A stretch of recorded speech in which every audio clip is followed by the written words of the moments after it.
Je continue à répondre à Jacques Baoud ou Baoud, ce ex-agent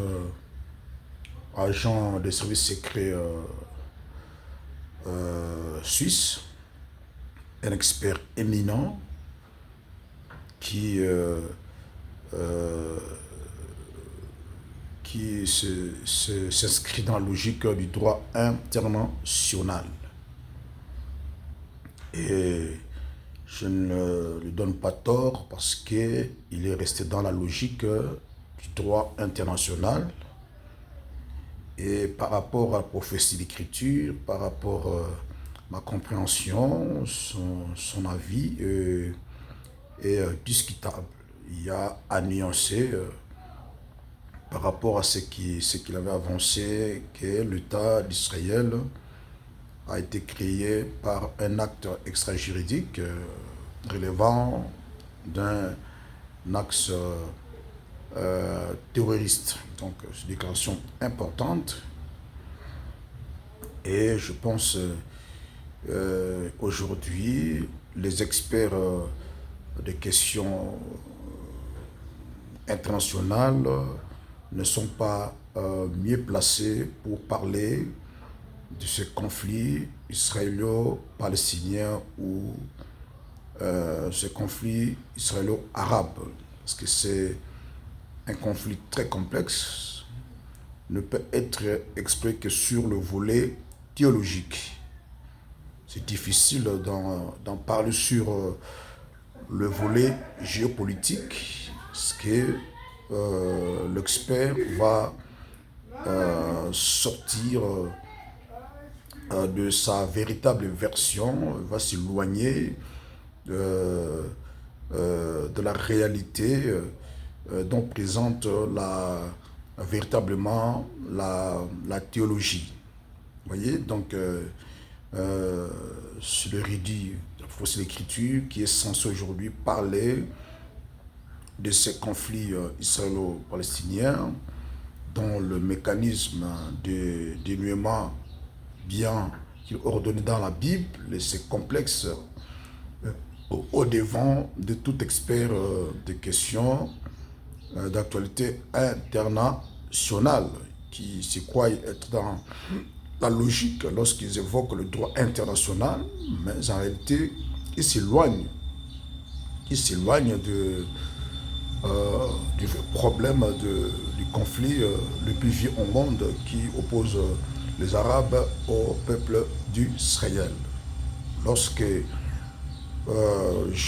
Jacques Baoud ou Jacques Baud parle sur la possession de terre, donc il peut avoir raison que le Palestinien était majoritaire par rapport au peuple juif.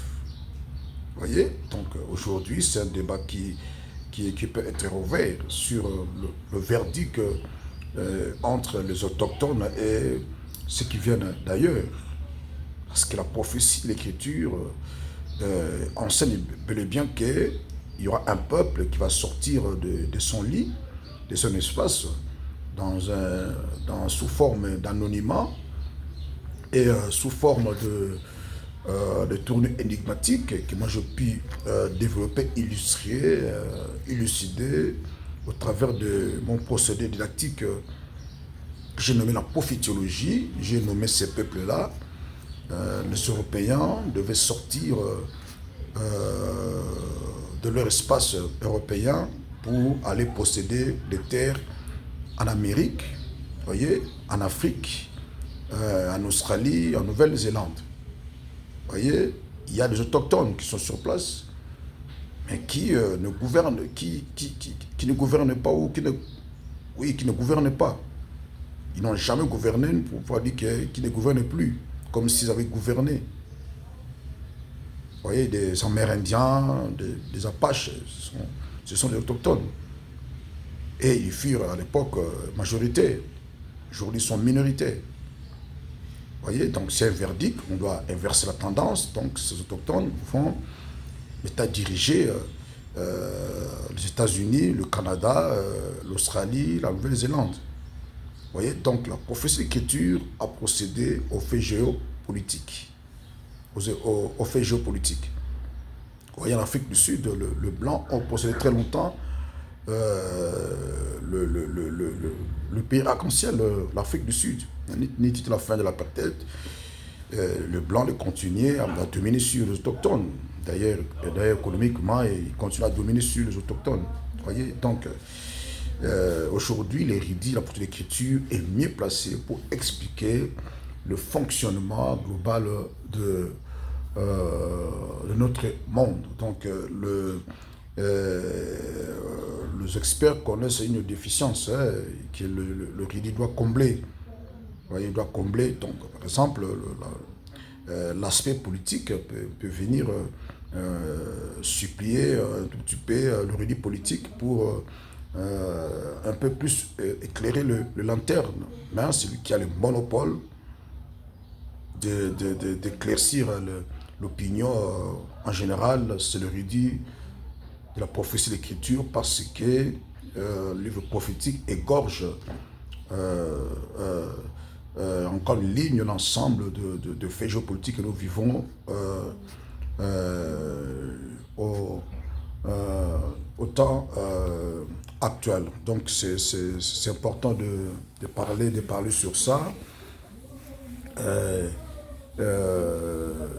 Donc je vais revenir sur la faiblesse de l'ONU qui est censé lire objectivement le droit international. Il pouvait fixer l'affaire entre les Juifs et le Palestinien. Malheureusement, l'ONU a été rattrapée par la providence divine.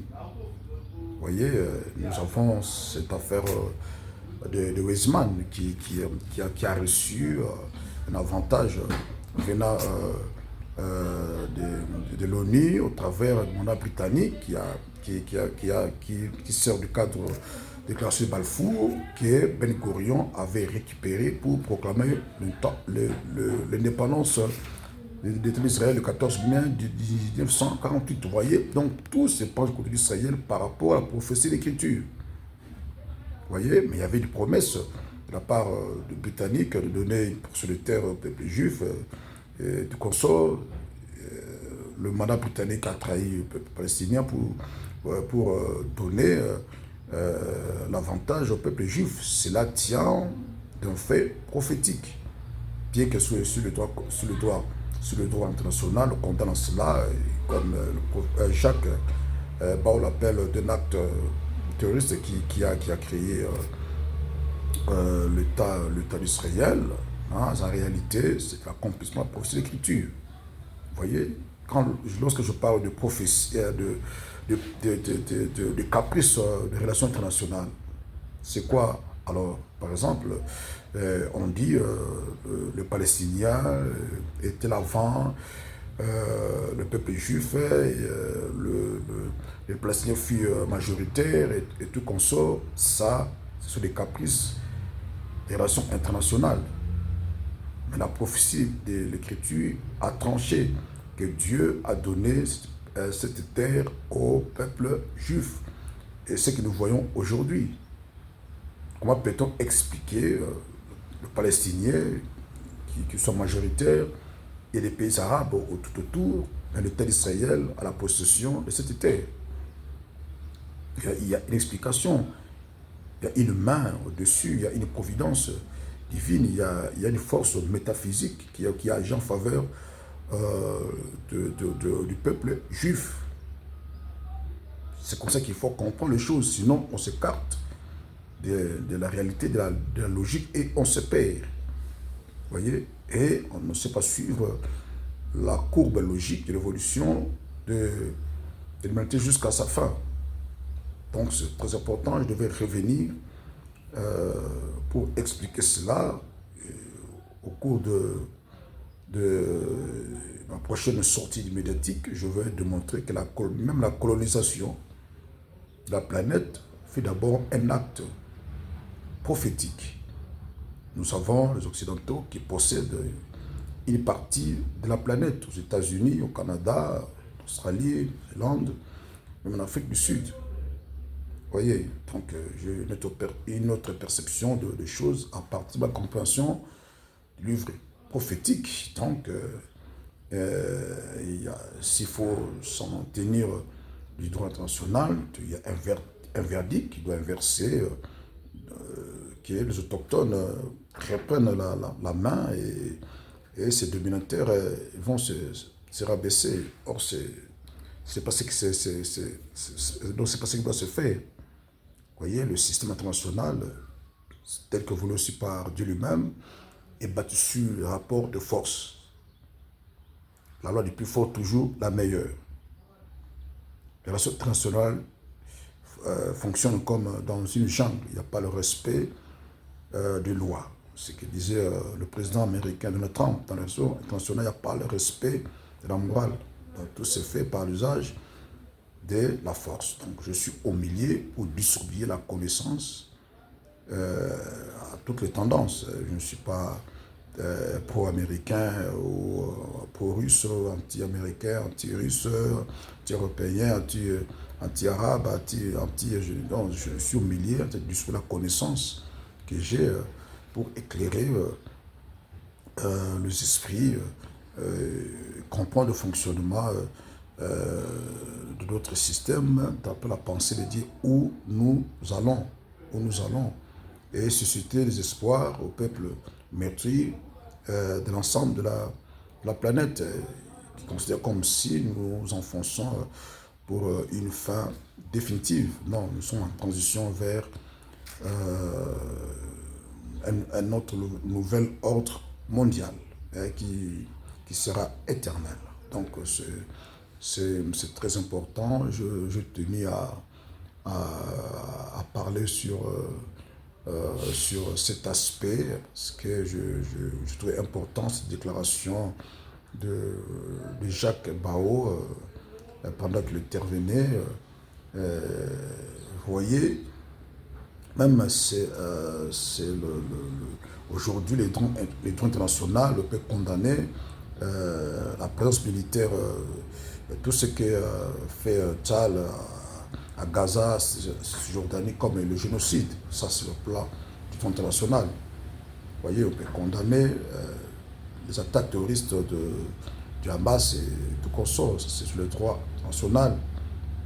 Mais ce peuple, ces deux peuples ont été formatés, ont été programmés à vivre, à agir de la sorte. Vous voyez, d'ailleurs, l'État israélien s'accommode à posséder toute la terre et que le Palestinien soit minoritaire au sein de l'État israélien. Donc, c'est beaucoup plus le Palestinien qui attaque l'État israélien qui s'accommode de cette situation. Israël réplique disproportionnellement et il réplique face aux Palestiniens. Et cela tient d'un fait purement prophétique avant qu'il soit expliqué sur le plan géopolitique. Le face-à-face entre les Arabes, dans le terrorisme international arabe, face à Israël, il n'y a pas qu'Israël. Derrière Israël, il y a aussi les Occidentaux. C'est la prophétie biblique. Voilà pourquoi les Arabes attaquent l'Occident directement en Europe, aux États-Unis. Nous avons le 11 septembre 2001, il y a eu des attaques terroristes en France, en Espagne, en Belgique, et indirectement, ils attaquent les intérêts occidentaux ailleurs, en Afrique. C'était au Kenya, par exemple. Vous voyez, les attentats terroristes au Kenya. Ils ont visé directement l'ambassade américaine. Cela vient de la prophétie de l'Écriture. Dieu a mis face à face les Arabes, les Arabes musulmans et l'Occident. Ça, c'est la providence divine. Et il y a une complicité théologique relevant de la providence divine entre le État d'Israël et l'Occident. Nous en avons. D'ailleurs, c'est que reprochent les Arabes, que les Occidentaux ont créé le État d'Israël. Voilà pourquoi ils s'attaquent aussi à l'Occident, soi-disant qu'ils n'ont pas tenu promesse de donner la terre de Palestine aux Palestiniens. Donc, toute cette complexité, Dieu l'a voulu ainsi pour accomplir son plan final sur la restauration de l'humanité. La géopolitique internationale du Grand-Orient a été orchestrée par Dieu lui-même. Sa complicité, sa pertinence, Dieu le sait. Vous voyez, Dieu a fait de l'Europe l'épicentre des deux premières guerres mondiales, de 1918 à 1945. C'est la aussi l'Écriture, l'État d'Israël et Jérusalem est l'épicentre de la troisième guerre mondiale. Voilà pourquoi il y a cette crise qui persiste. Et vous voyez que le puissant qui se mesure en Ukraine dans cette guerre à procuration se sont transportés vers le Grand-Orient pour s'impliquer dans ces conflits entre les Arabes palestiniens et l'État d'Israël. Ça, c'est prophétique. On se prépare à une guerre mondiale qui sera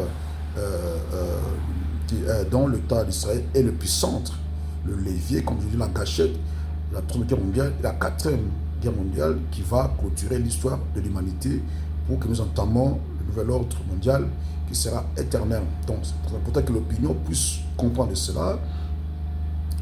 L'élite internationale doit comprendre cela, le chrétien, le musulman doit comprendre cela, et chacun doit se poser la question, que faire par rapport à cette connaissance. C'est très, très, très, très important. Donc, je n'en veux pas personnellement à Jacques Paro. Par contre, son intervention a poussé à intervenir, à m'ouvrir. Et c'est l'opinion d'apprécier, de faire ses commentaires. Voilà, donc ce sont des thèses, des portions de mes livres, documentaires que je prépare. Je prends le temps, parce que c'est un grand travail intellectuel qui me donne beaucoup de temps, beaucoup de concentration pour présenter des supports intellectuels convaincants à l'opinion. Lorsque je veux faire sortir cela au travers des conférences, au travers de livres documentaires, vous allez comprendre, comme je le dis toujours, l'histoire de l'humanité a été écrite en avance. Vous voyez, les détails importants que vous allez découvrir à travers de la prophétologie, j'ai développé, j'essaie d'élargir des idées concises dans le livre prophétique. Je fais les recherches, des investigations pour présenter un travail costaud, cohérent à l'opinion internationale. Donc, je tenais à intervenir pour rassurer les opinions juives et autres que ce n'est pas par un acte terroriste que l'État d'Israël a été créé, c'est une conséquence venant de prophéties bibliques qui annonçaient la mise en place de l'État d'Israël, parce qu'il y a toute une série d'événements qui s'en suivent jusqu'à la deuxième guerre mondiale d'Armageddon qui se déroulera en Israël. Moi, je pense que là, c'est très important. Dans mes interventions, dans mes livres, je vais étaler le schéma, le mécanisme, toute une série d'événements de manière ordonnée depuis la colonisation de la planète par les Européens jusqu'à la guerre d'Armageddon. Et le mécanisme du dénouement de crise ukrainienne sous une forme ordonnée jusqu'à sa fin lors de la venue de Messia. Donc c'est très important. Je vous rappelle mon nom, c'est Dibakour Kiboulou Gramoutoumouné, spécialiste du livre prophétique, l'homme érudit sur l'écriture. Je suis auteur, écrivain, penseur et tout cela. Donc j'habite en Afrique du Sud. Voilà. Donc je suis ni pro-russe, ni pro-américain, je suis ni pro-israélien, ni pro-arabe. Seulement, je distribue la connaissance que j'ai. Je fais des recherches je fais mes recherches avec 3000 papiers qui sont là. Donc j'ai compris beaucoup de choses que Dieu a placé dans le livre prophétique. Je veux bon de partager ça avec les gens de ma génération. Ça va se servir pour d'autres générations, nous éclairer, nous permettre de suivre la courbe d'évolution de notre planète qui tend vers la fin pour un autre nouvel ordre mondial. Voilà, donc, vous trouvez très bien. À bientôt. Si vous avez des questions, des préoccupations, les coordonnées sont là. Vous allez me lire sur Facebook, Facebook Lite, avec le nom du grand Mutumunene. Je fais des posts. Vous allez me lire sur Quora, avec le même nom du grand Mutumunene. Vous allez suivre sur ma chaîne YouTube titulée Talak TV officiel. Il y a des posts. Donc, il y a mes coordonnées, mon email, écrivez. Je vais vous recevoir, vous voulez participer dans ce livre documentaire, vous êtes spécialiste, vous voulez participer à un certain niveau, sur votre disposition, écrivez, on va partager, on va parler, on va travailler ensemble. Ça sera en anglais, en français, pourquoi pas en espagnol, en portugais, pour atteindre tout le monde. Merci beaucoup pour votre attention. Bye bye, à la prochaine.